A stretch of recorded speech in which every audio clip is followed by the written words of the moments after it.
Sí, Cacería de Brujas, en la segunda etapa, tiene un mundo muy marcado del primer periodo de Inocencio IV y la declaración que hace Inocencio VIII. Pasaron prácticamente 300 años del primer proceso, en el que hay un elemento importante que lo comparo con 1993, aquí en la historia de la humanidad contemporánea. En 1993 tuvimos acceso a una información y a un sistema de escritura muy ágil. Se integró la televisión con el radio, se integró la disquera, se integró también una máquina de escribir, un interfaz gráfico que le llaman ratón, y la pantalla móvil. Se integró también grabadoras, radio, televisión, todo se integró en un aparato, de modo de que en la actualidad uno como individuo puede manipular información. Está el telefax, está ¿cómo se llama? El telégrafo, que le llamamos Messenger, y ese tipo de cosas, todos integrados en un solo aparato que nos hacen mucho más poderosos. Podemos hacer cosas que hacían miles de gentes, ahora los hace uno solo en cosa de 10 minutos. O sea, nos pasa a una categoría muy distinta del manejo de la informática. La informática de 1452 es muy importante. Fue el fin de los manuscritos que pues venían desarrollándose desde la época de la antigüedad, en la que se escribía en papiros, en tabletas, tablitas ahora sí que de barro, y posteriormente se escribe en cuero de cerdo y en cuero de venado, ¿no? El que más los textos bíblicos del año 200 después de Cristo se empezaban a recoger, los que estaban sobre todo en algunos cuero de cerdo, que era el que más se utilizaba, más resistente. Y la informática que existía también básicamente en los 900.000 volúmenes de la Biblioteca de Alejandría, ¿no? Que era la forma en que se transmitía la información escrita. Pero predominantemente la información se transmite a nivel oral. En México, a pesar de que tenemos muchos sistemas de comunicación escrito, priorizamos el discurso oral, le creemos más a lo que se dice que a lo que se lee, ¿no? O sea, nuestra mente ve como fantasmas todavía el texto escrito y le hace más caso moralmente al texto acústico. También este proceso pues, de antigüedad llega a su clausura en el año de 1452. Tal vez 451 con Gutenberg, que inició la galaxia de Gutenberg, que pues finalizó ya en 1990 y se pasa a la galaxia, pues, Internet, ¿no? Que no sé, bueno, como quieran llamarle, ¿no? Pero sí duró muchos años, prácticamente 500 años, ese proceso de transmisión de información escrita. Y así fue que en 1452, a partir de una observación que hace en Génova Gutenberg, que se casó con una genovesa, se trajo el método chino de las tablas con letras para aplastar, y estableció precisamente la plancha de los tipos impresos, y nace la imprenta pues en serie. Y es así que hubo una revolución informática de profundidad increíble en 1452. Con esto pues se genera una infraestructura, sobre todo en la región de Renania, en el sur de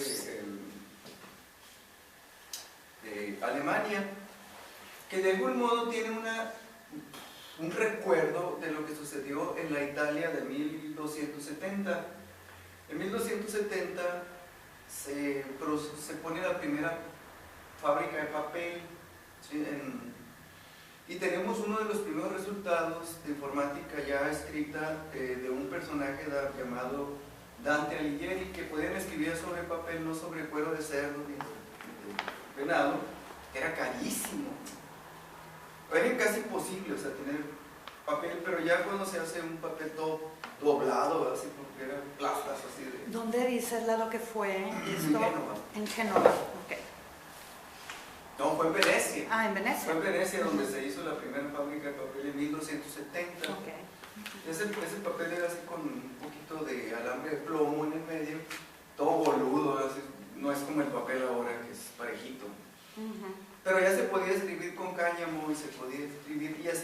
después desarrollando los cantos Dante Alighieri, que ya generan pues un discurso que consolida al demonio en el discurso de la llamada la Divina Comedia, ¿no? En el infierno, le da unas categorías.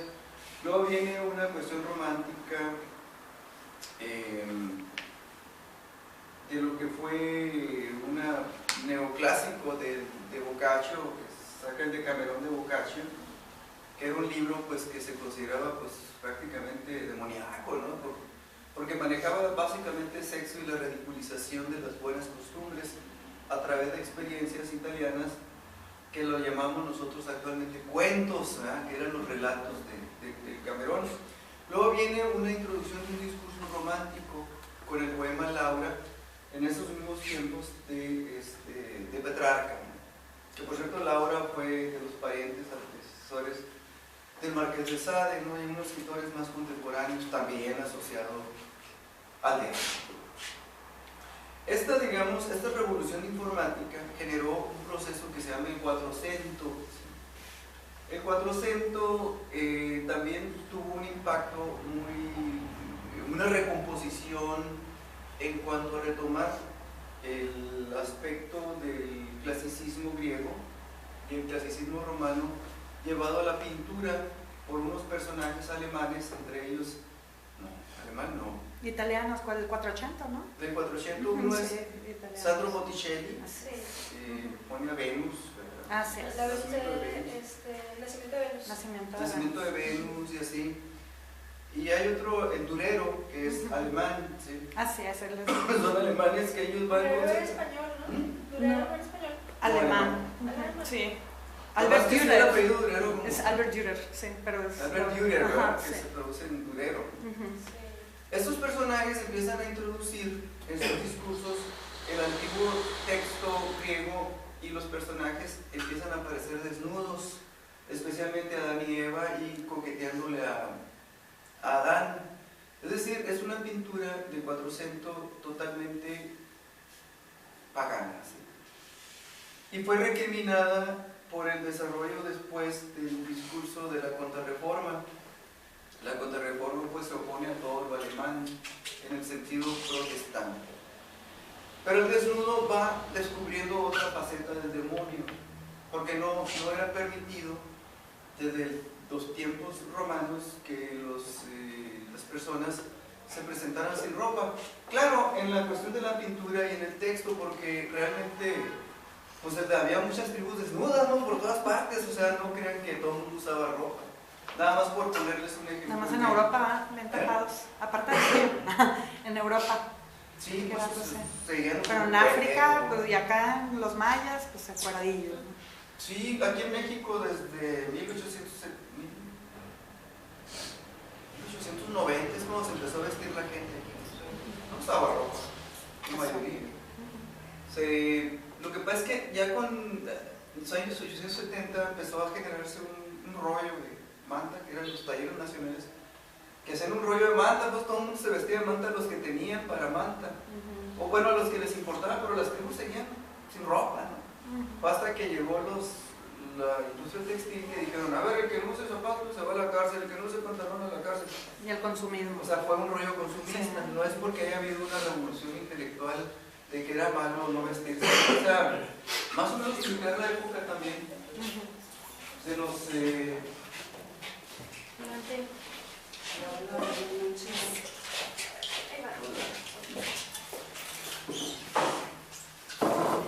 La época del 400 era importante porque ya empiezan a aparecer pinturas. Y empiezan a aparecer otras figuras también muy raras, donde aparecen desnudos, pero más surrealistas, con otro personaje llamado Del Bosco. Ustedes ven, uno dice, Del Bosco estaba muy loco. Pues no. O sea, para esos tiempos había toda una revolución y aparecían demonios, personajes bien raros. Pero Del Bosco va a hacer una especie de síntesis de cómo eran las creencias de ese tiempo. No es que Del Bosco haya agarrado el pincel y se haya puesto a pintar una alucine de él. No, Del Bosco solo traducía un estado mental colectivo de ese tiempo en cuanto a las figuras, concepción, ahora sí que animismo. En esta revolución intelectual, pues se genera pues la imprenta y la imprenta empieza a generar textos, especialmente la Biblia, que es la única que se puede editar hasta el año de 1480 aproximadamente. Después, por ejemplo, aquí en México se permitió en 1548 editar un primer libro que se llamaba La escala espiritual para llegar al cielo. Es decir, es la forma en que la revolución informática empezó a transformarse, pero se transforma no en textos científicos así como nosotros los conocemos en la actualidad, sino en la Biblia y todos los temas sacros que tenían que ver con esto, entre ellos, obviamente, lo prohibido por el Santo Oficio. Y es ahí donde vemos el fenómeno que trajo lo que ya habíamos mencionado en otras ocasiones, el Concilio de Basilea. Basilea es una ciudad alemana, para los que no conozcan, yo nunca he ido a Alemania, pero sí está ahí. No, ahí tampoco la conozco. Federico Nietzsche, ahí dio clases también en Basilea, Federico Hegel, mucha banda ahí. Mucha banda, loco. Mucha banda de esos que nosotros le llamamos importantes. Basilea, pues, es un lugar en donde se desarrolla mucho lo que es la imprenta. Entonces es un centro intelectual, al igual que Estrasburgo, que fue elegido en 1431 para hacer el concilio de Basilea de 1431 a 1449.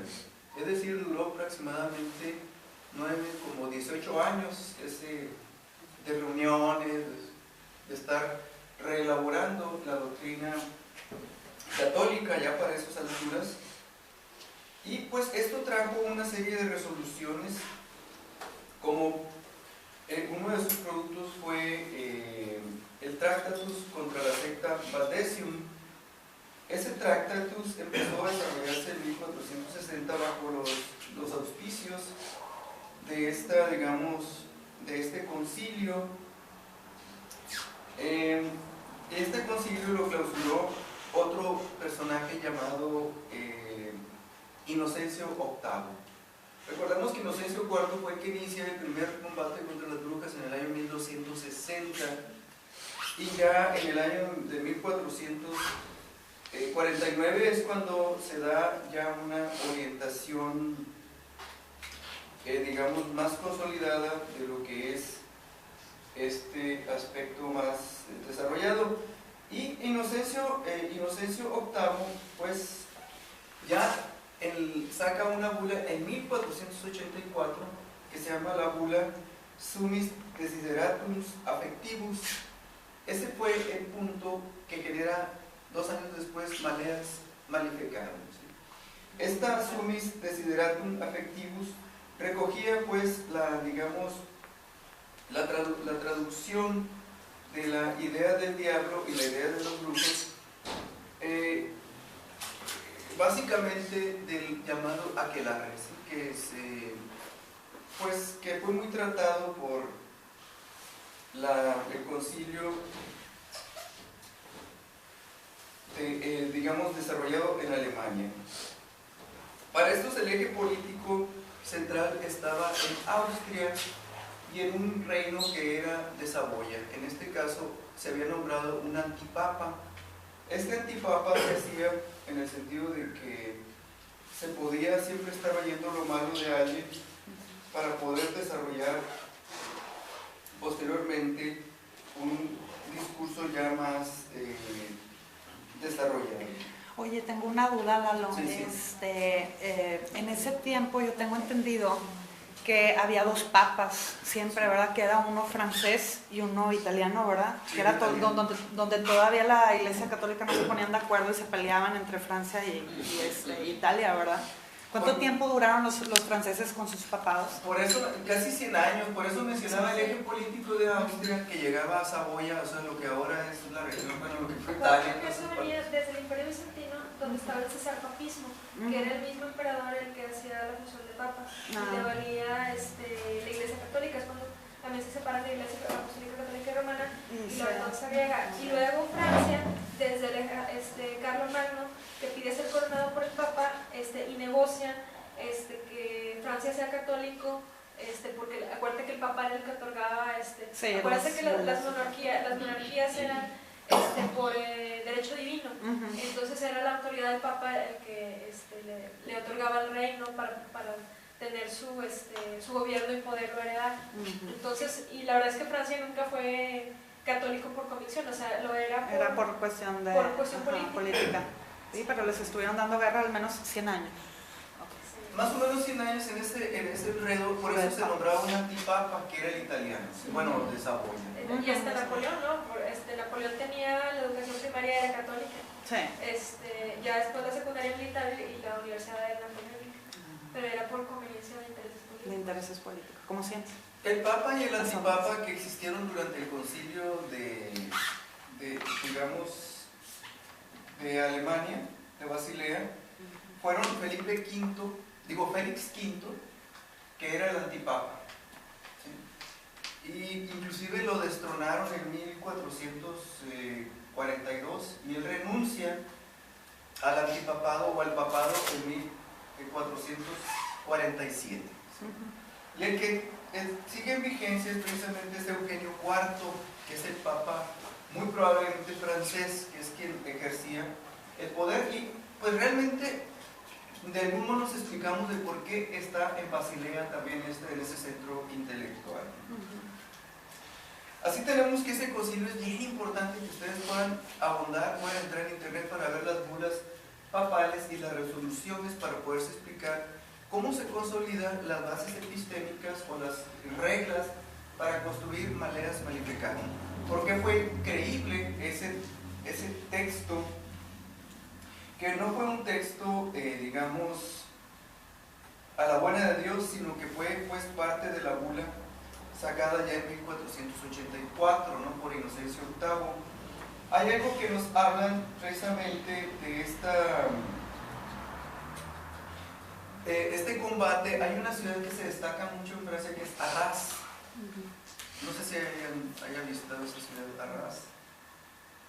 Hay unas arras, que se dan, no sé por qué, en las bodas. Sí, en ese arras hubo una matazón de gente quemadas vivos, ¿no? Porque eran acusados de brujos con otro nombre, que eran los valdenses. Y aquí, por ejemplo, se destaca el 9 de mayo de 1460, un tribunal eclesiástico integrado por vicarios, generales del obispo de Arras, inquisidor diocesano y un inquisidor delegado en Francia por el Papa, condenó a los dos primeros acusados y a 4 mujeres de ser sometidas al brazo secular como miembros podridos de la iglesia. Es decir, te acusaban, no eran brujos, sino se decían gente podrida, entonces se les daba como prisioneros a los soldados, o sea, lo que no era en sí. Vaya, los curas no mataban pues a la gente, sino se los daban a lo que ahora conocemos como policía.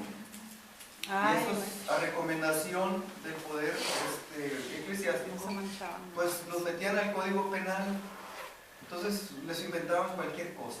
Entonces eran pues azotados, algunos los más benéficos les daban 200 azotes y los expulsaban del pueblo para que... Pero se les inventaba algún tipo de delito, o el delito era ya el estar podrido para la iglesia. Para la iglesia estaban podridos. Ajá. Pero el gobierno secular, el gobierno real tenía un código penal, ¿sí? Y a ese código penal es el que se sometían. No crean que la iglesia tuviera un código penal. La iglesia no podía matar a nadie, porque eso estaba prohibido. Los que lo mataban lo único que hacían los curas era santificar la muerte del que mataban, ¿verdad? O ir a presenciar. A lo más tenían por ahí en los monasterios, tenían aparatos de tortura. Y algunos se morían porque Dios así lo quería. Como que exacto, Dios lo quería. Realmente, ¿de qué los acusaban?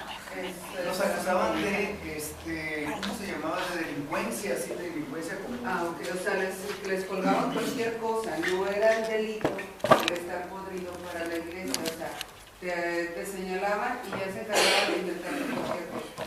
Sí, o sea, de cuenta te señalaban y ya pasaban los soldados o lo que fuera. Sí, o sea, si ya caías en el código penal ya valías. Ya valías. Ya. Ibas a caer al código penal. Okay. Entonces, podía ser lo que fuera. Pero claro, el código penal mencionaba la ocasión pasada, había un cierto grado de democracia, en el sentido de que pueblos intervenían también en los juicios, pero en este caso, como el juicio ya venía de la iglesia, pues la iglesia lo que hacía era por aclamación de que gente podrida, pues era podrida, entonces todo el mundo decía, vamos a ver el castigo, y mucha gente intervenía en esto. Por ejemplo, aquí las informaciones que venían de una tortura, ellos eran culpables de pertenecer a la maldita y condenable secta valdense, que era la austriaca, y en esa secta de haber idolatrado, abjurado de la verdadera fe y cometido el muy maldito pecado de sodomía con los diablos, de haber renegado de nuestro Creador, de haber renunciado totalmente a los sacramentos y preceptos de la Santa Iglesia, prometiendo al diablo no asistir a la iglesia, no recibir, ocultar la verdad y no confesarse de los pecados mencionados, sino por ficción, de haber hecho la señal de la cruz en la tierra y pisar sobre ella con desprecio, de haber invocado a los demonios y recibido sus respuestas, además de haber hecho pactos,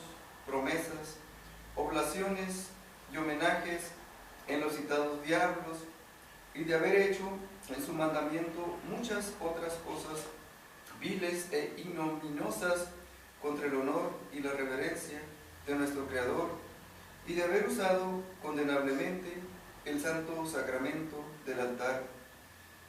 Y vosotros, sean Jean Tanoye y Denise, que eran los condenados, de haberse cometido homicidios, asesinando tú, Jean Tanoye, a 2 niños, y tú, Denise, a tu propio hijo, el cual mataste sin bautismo y entregaste al diablo. Y a vosotros, Jean Tanoye y Denisete, por haber dañado los trigales, las viñas y otros bienes de la tierra, para hacer polvos y otras cosas condenables. Más o menos esta fue una sentencia en la ciudad de Arras, en la que pues de algún modo nos va reflejando cómo eran condenados casi todo el mundo en este caso. Oye, se le morían de muerte de cuna, ¿verdad? ¿Eh? Se les morían de muerte de cuna las pobres criaturas.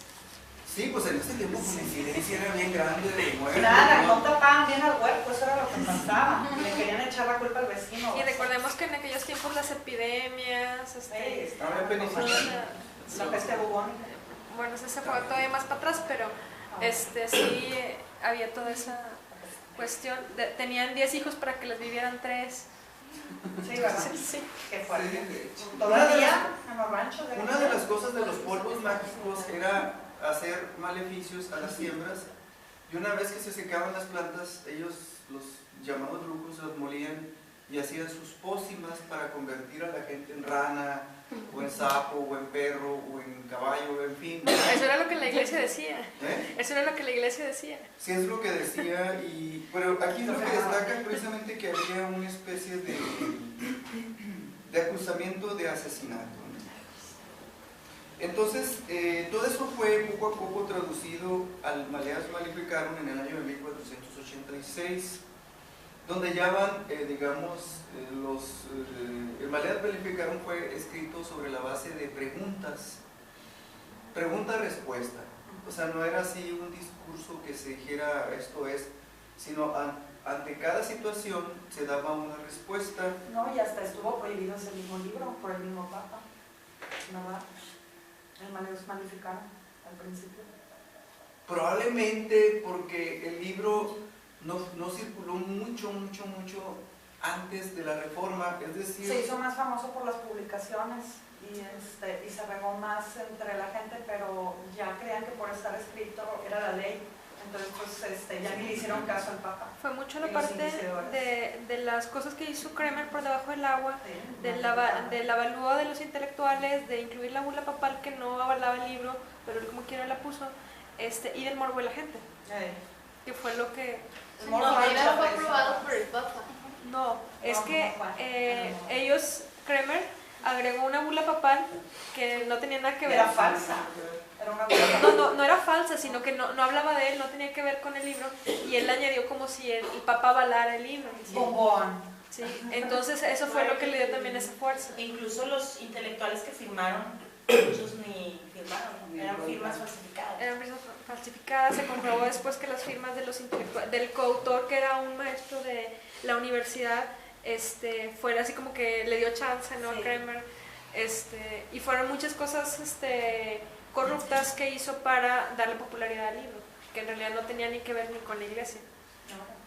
Los gobiernos seglares eran importantes también en esto, o sea, uno piensa que la iglesia era toda por así, sí tenía una gran influencia, porque todos los gentes de la iglesia seglar, del gobierno seglar, pues eran católicos.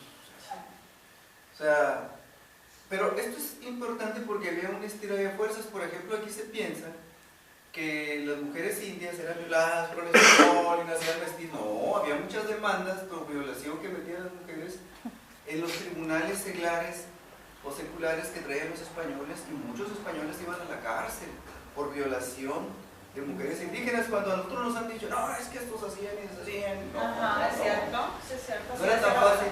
Así decía la abuela. Pero fíjate, no sabía.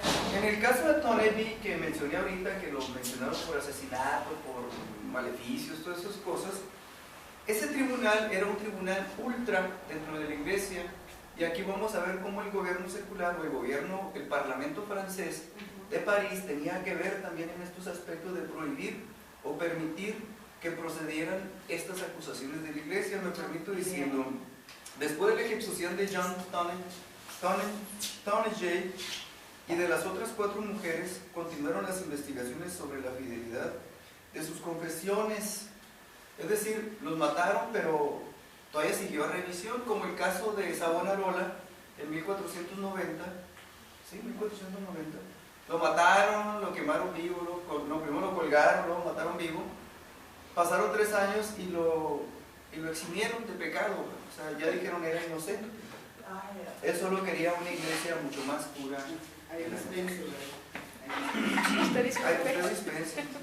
Eso, fíjate que me recuerda a ciertas historias de papas, de la historia de los papas.